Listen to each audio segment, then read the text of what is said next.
The streets will never make you grow. It's not a seed, it's a gutter. There's no happy endings in this life. So this is my message to you.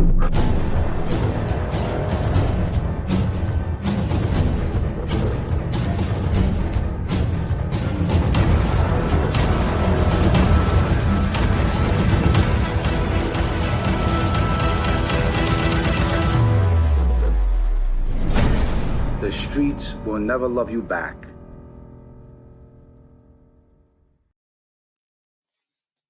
Pow.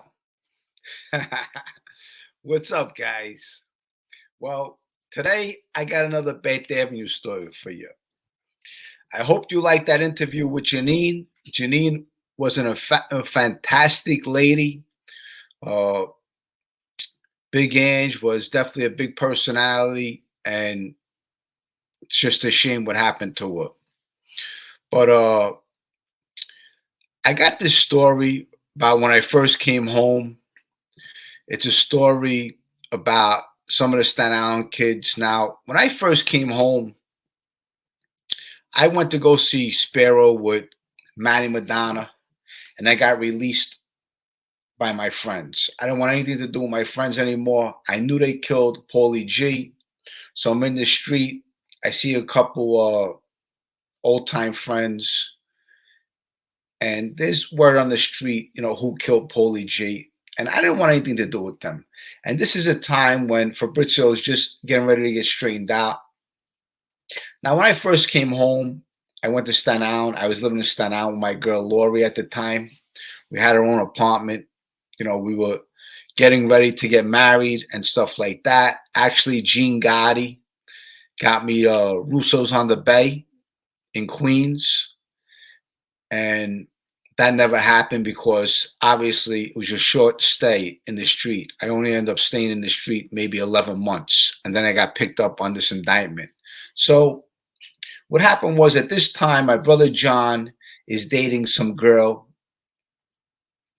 I don't want to say her name, but she's like an Asian girl mixed with something else. And she's very friendly with some of the kids in Staten Island.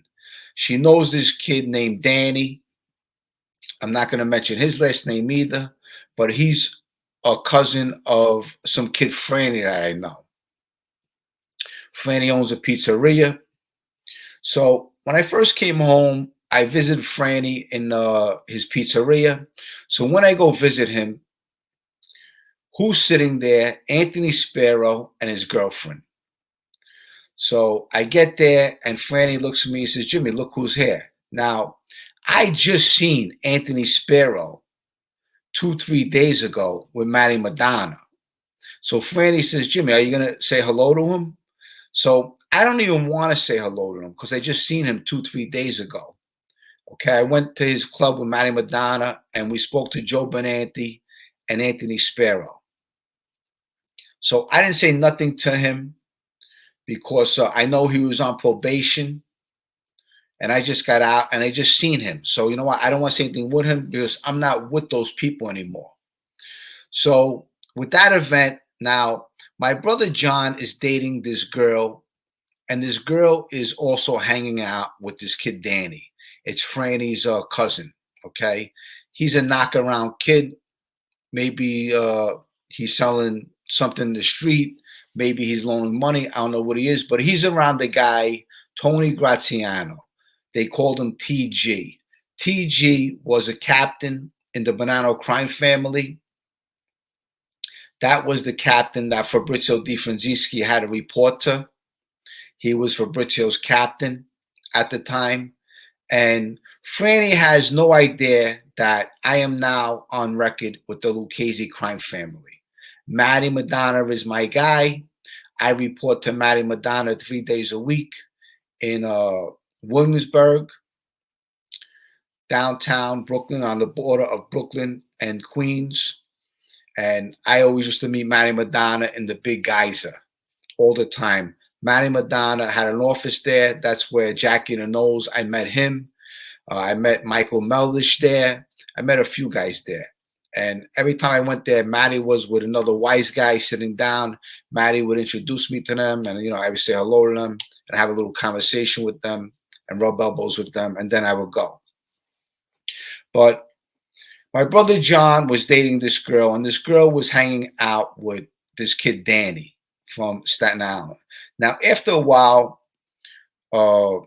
John had some kind of words with this kid Danny. The kid Danny didn't know my brother John was related to me.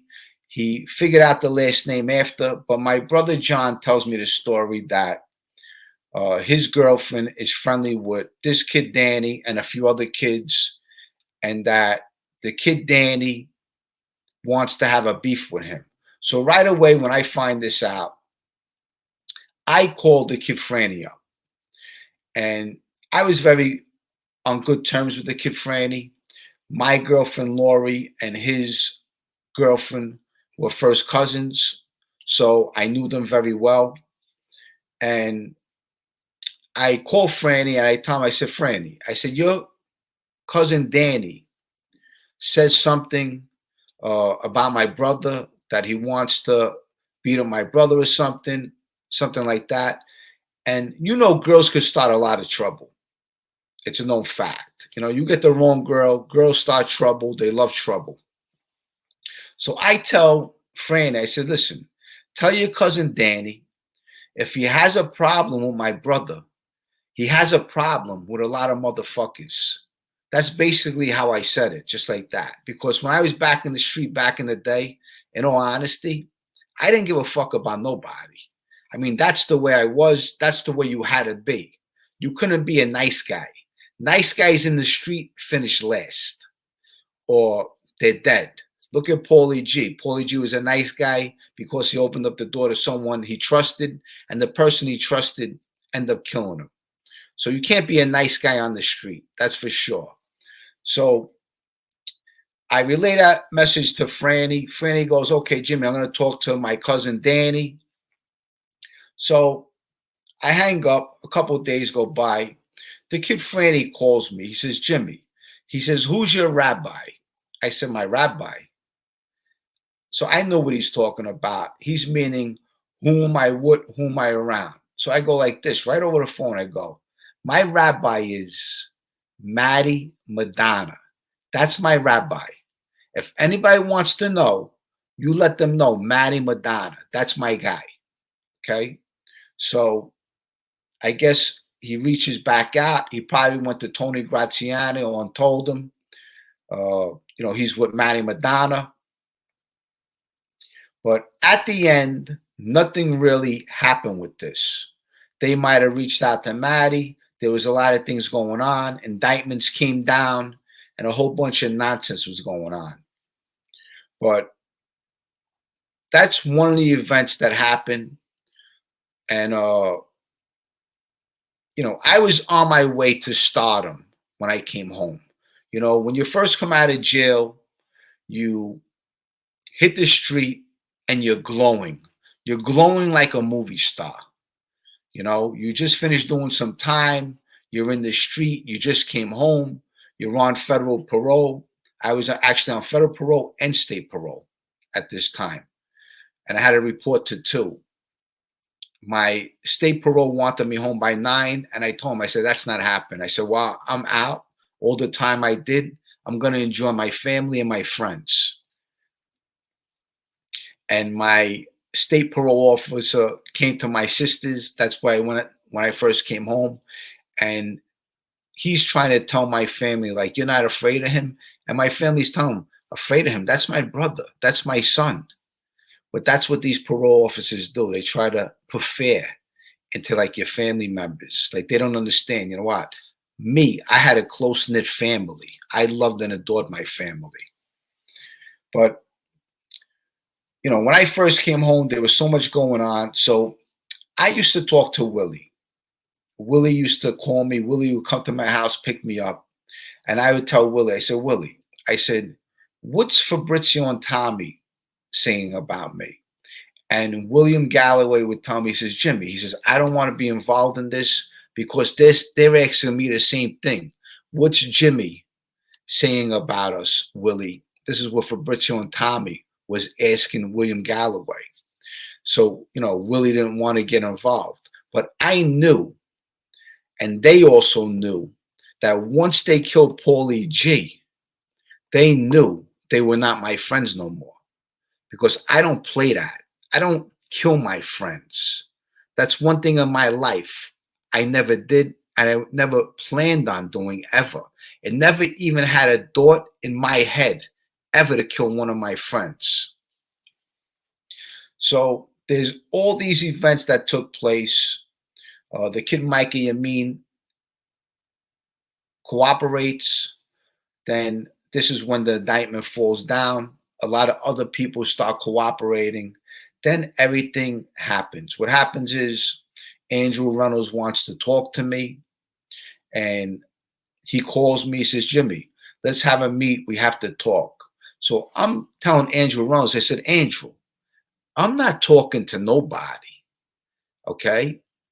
I said, there's no way I'm talking to anybody. So he keeps on wanting talking to me. So I tell him, I said, you know what? I said, if you want to talk to me, meet me near Joe Flowers' club. Joe Flowers had a club on 73rd or 72nd Street on the side block. And I end up driving there with Matty Madonna. When I get there, Andrew Reynolds is there with Joe Flowers. Now, at this time, Matty Madonna just moved up to a captain, maybe an acting boss. And Matty tells him, he says, listen, he says, this kid just got home.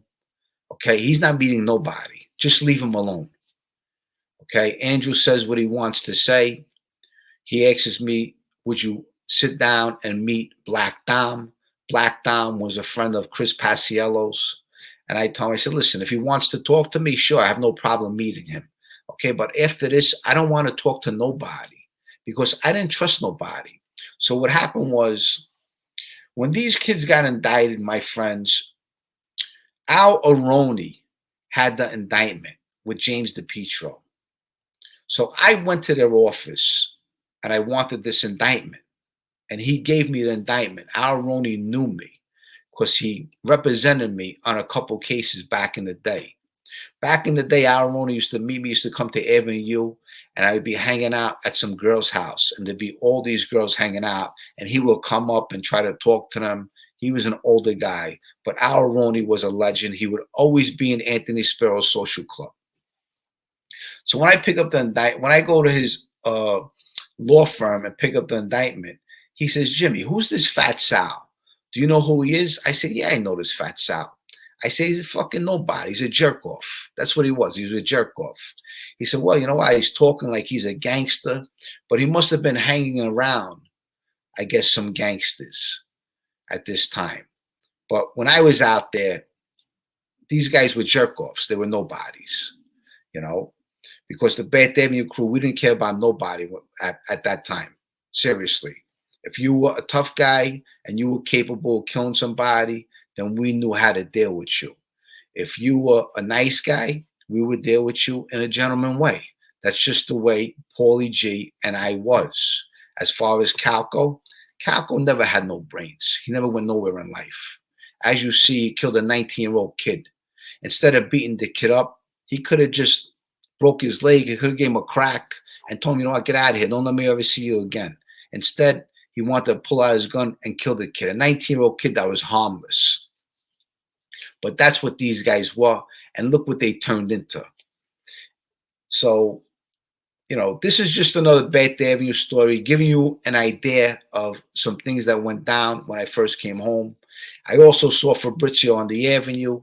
I spoke with Fabrizio when I got with Matty Madonna, and Fabrizio's talking like this, like he's a gangster. He's talking like when nobody could read his lips. I said, Fabrizio, why are you hiding your mouth? Because nobody could read my lips. I'm like, well, this fucking kid's like, really, was he in fucking fantasy land?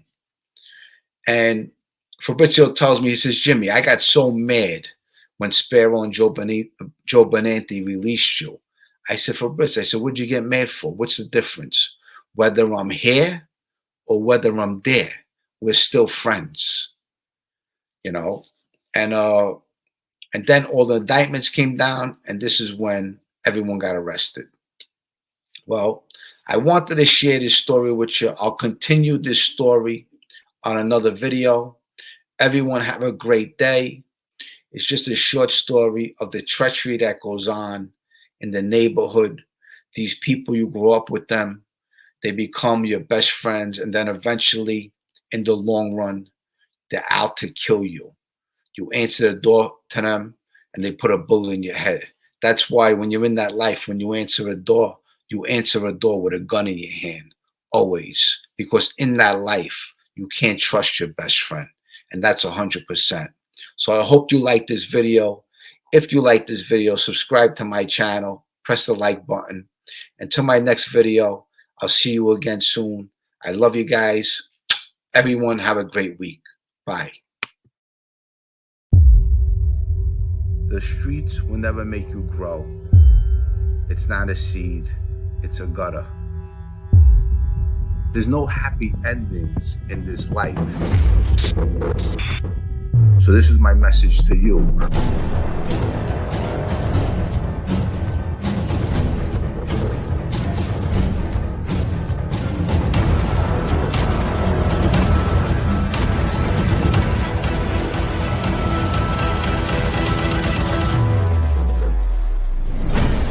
The streets will never